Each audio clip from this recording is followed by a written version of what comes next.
الحمد لله رب العالمين والصلاة والسلام على أشرف الأنبياء والمرسلين وعلى آله وصحبه ومن تبعهم بإحسان إلى يوم الدين أما بعد. محترم حضرات و خواتین، اللہ تبارک و تعالی ہم تمام لوگوں کے دعاؤں کو قبول فرمائے اور جو کچھ بیماریاں، مصیبتیں، بلا اور وبا کی شکل میں لوگ جھیل رہے ہیں، اللہ تبارک و تعالی اس سے مخلوق کو نجات دے، آمین. دلوں کے اعمال کے سلسلے میں آج ہمارے ساتھ گفتگو ہے صعوبۃ الاخلاص، یعنی اخلاص پیدا کرنا اپنے اعمال میں، اقوال میں. آدمی جو کچھ بھی عمل کرتا ہے، جو کچھ بھی ذکر کرتا ہے، اس میں مخلص ہونا بہت مشکل ہے، بہت مشکل ہے. اس کے لیے آدمی کو بہت محنت کرنی پڑتی ہے، جد و جہد کرنی پڑتی ہے اور عظیم مجاہدہ کرنا پڑتا ہے. اور اس کی دل میں جو خیالات پیدا ہوتے ہیں، اس کی حرکات میں جو غلط ارادے پیدا ہوتے ہیں، ان سب کے لیے، اور جو کچھ دلوں میں جو ارادے آتے ہیں ان سب کو کنٹرول کرنا پڑتا ہے، یہاں تک کہ اس کے اندر اخلاص پیدا ہو. آپ نے علماء کرام سے تقریروں میں، وعظوں میں اویس القرنی رحمہ اللہ کا نام سنا ہوگا. اویس القرنی رحمہ اللہ یہ بڑے متقی تھے، زاہد تھے. آپ کا شمار کبار تابعین اور نیک اولیاء میں ہوتا ہے. آپ نے عہد نبوی پایا ہے، لیکن آپ کی ملاقات اللہ کے نبی صلی اللہ علیہ وسلم سے نہیں ہو سکی. آپ اپنی ماں کا بڑا خیال کرتے تھے، ماں کی خدمت کرتے تھے. ماں کی خدمت کی وجہ سے سفر نہیں کر سکے اور اللہ کے نبی صلی اللہ علیہ وسلم سے ملاقات نہیں کر سکے. اویس قرنی رحمہ اللہ تابعی ہیں، صحابی نہیں ہیں. آپ کی پیدائش اور پرورش یمن میں ہوئی.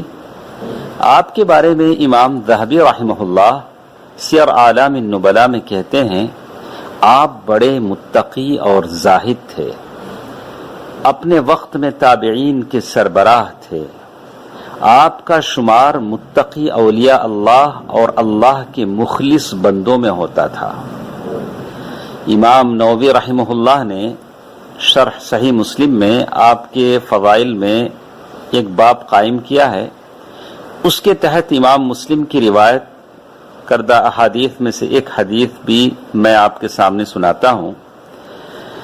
اسیر بن جابر کہتے ہیں، جب بھی یمن کے حلیف قبائل عمر رضی اللہ تعالیٰ عنہ کے پاس آتے، امیر المؤمنین عمر رضی اللہ تعالیٰ عنہ کے پاس آتے، تو حضرت عمر ان سے دریافت کرتے، پوچھتے کہ تم یمن سے آ رہے ہو، کیا تم میں اویس بن عامر ہے، مطلب اویس قرنی ہے؟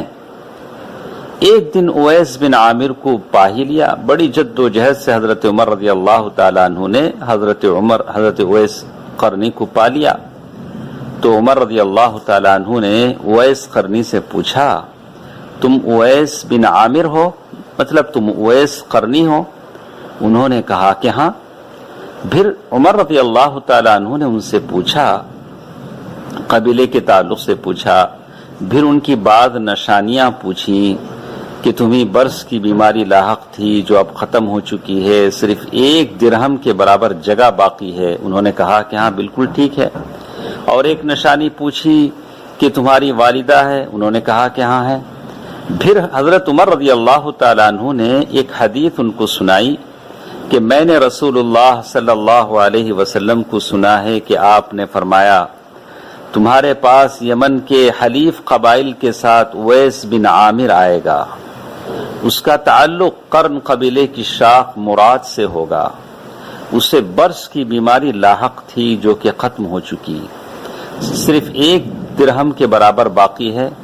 وہ اپنی والدہ کے ساتھ نہایت نیک سلوک کرتا ہے.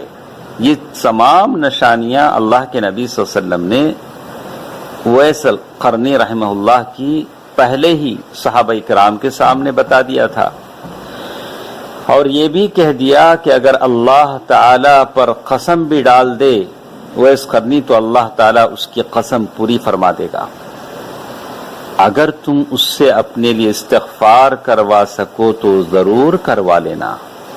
حضرت عمر رضی اللہ تعالیٰ عنہ نے کہا کہ اویس، اللہ نے تم سے مجھے ملاقات کرا دی ہے، یہ اللہ کے نبی صلی اللہ علیہ وسلم کے زمانے کے بعد کی بات ہے، لہذا اب آپ میرے لیے مغفرت کی دعا کریں۔ اللہ کے نبی صلی اللہ علیہ وسلم نے کہا ہے کہ اگر اویس قرنی سے ملاقات ہو جائے تو اس سے اپنے استغفار کرا لو، تو انہوں نے حضرت عمر رضی اللہ تعالیٰ عنہ کے لیے مغفرت کی دعا فرمائی، مغفرت کی دعا فرمائی۔ پھر عمر رضی اللہ تعالیٰ عنہ نے ان سے دریافت کیا آپ کہاں جانا چاہتے ہیں؟ انہوں نے کہا کہ میں کوفہ جانا چاہتا ہوں۔ عمر رضی اللہ تعالیٰ عنہ نے کہا کہ کیا کوفے کے گورنر کے نام خط نہ لکھ دو، آپ اسی کی مہمان نوازی میں رہو گے؟ تو انہوں نے کہا کہ میں گمنام رہوں تو مجھے زیادہ اچھا لگے گا۔ یہ اولیاء اللہ کی نشانیاں ہیں، وہ گمنام رہنا چاہتے ہیں۔ تو میں نے اویس قرنی رحمہ اللہ کا ذکر میں نے آپ کے سامنے اس لیے کیا کہ ایسے نیک، زاہد، عابد، مخلص انسان اویس قرنی وہ اپنے بارے میں کہتے ہیں کہ اذا قمت فادع اللہ، جب بھی تم نیند سے بیدار ہو یا نماز کے لیے کھڑے ہو تو اللہ کے لیے اللہ سے دعا کرو کہ اللہ تمہارے دل کی اصلاح کر دے، تمہاری نیت کی اصلاح کر دے، تمہارا دل اچھا بنا دے، تمہاری نیت اچھی بنا دے۔ فلن تعالج شيئا اشد عليك منهما، اس لیے کہ ان دونوں کو اچھا کرنے سے زیادہ بڑا مشکل کام کوئی اور نہیں ہے۔ اللہ اکبر۔ اسی کی اچھا بنانے کی فکر میں ہم یہ کتاب کی بعض عبارتیں آپ کے سامنے روزانہ رکھ رہے ہیں، غور سے سنیے، خود عمل کرنے کی کوشش کیجیے، اپنی ساری جد و جہد لگائیے، کوشش لگائیے دل کو اچھا بنانے میں، نیت کو اچھا بنانے میں، ورنہ ہماری ظاہری شکل و صورتیں، ظاہری یہ لباس کوئی فائدہ نہیں دے گا۔ اور اپنے دوست و احباب کو بھی یہ پیغام بھیجتے رہیے تاکہ وہ بھی ان باتوں سے فائدہ اٹھائیں۔ اسی کے تعلق سے کچھ باتیں ہیں انشاءاللہ کل کے درس میں ہمارے ساتھ رہیں گی۔ اللہ تبارک و تعالی ان دونوں کی اصلاح کی توفیق ہمیں دے۔ اویس القرنی رحمہ اللہ نے یہ بات کہی، جب بھی تمہیں موقع ملے اللہ کے بارگاہ میں ٹھہرو، اللہ کے سامنے ٹھہرو، تو ان دونوں کی اصلاح پر توجہ دو۔ ان یصلح لک قلبک ونیتک، تمہارا دل اچھا ہو جائے اور تمہاری نیت اچھی ہو جائے، یہ سب سے بڑی چیز ہے۔ اور اس بات کا ذکر صفوۃ الصفوہ کتاب میں مذکور ہے۔